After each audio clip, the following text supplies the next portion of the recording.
ఈరోజు పండుగ కదా, మరి ఈ పండుగ నిష్పెట్టి రావాలని ఎలా అనిపించింది? పండగ అంటే ఇది అన్నిటికంటే పెద్ద పండగ, ప్రతి ఇయర్ వస్తుంది.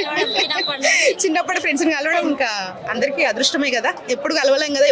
ఎవరి లైఫ్ లో వాళ్ళు బిజీ అయిపోయి ఉంటారు. ఇప్పుడు అంటే కలవడం అందరికీ ఇష్టపడుతూనే ఉంటారు కాబట్టి నేను కూడా అంతే. మెయిన్ కోఆర్డినేటర్ అంటే మాధవి, అందరినీ కోఆర్డినేట్ చేస్తూ అందరిని ఇక్కడ ఈ ప్లాట్ఫామ్ కి వచ్చామంటే మాధవి కారణం. Thank you, special thanks Madhavi. చెప్పండి మాధవి మేడం గారు, ఎలా అనిపిస్తుంది? బాగుందండి. స్టార్టింగ్ మా బ్యాచే, ఈ బ్యాచ్ మళ్ళీ ఈ ఇయర్ నిర్వహించడం చాలా గ్రాండ్ గా నిర్వహిస్తున్నారు.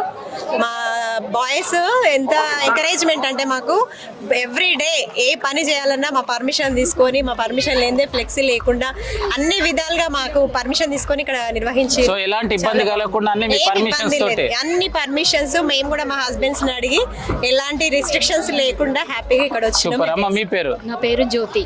ఎలా ఉన్నారు? చాలా ఆనందంగా ఉంది. చిన్ననాటి జ్ఞాపకాలు అన్ని గుర్తుకొస్తున్నాయి. చాలా సంతోషంగా ఉంది.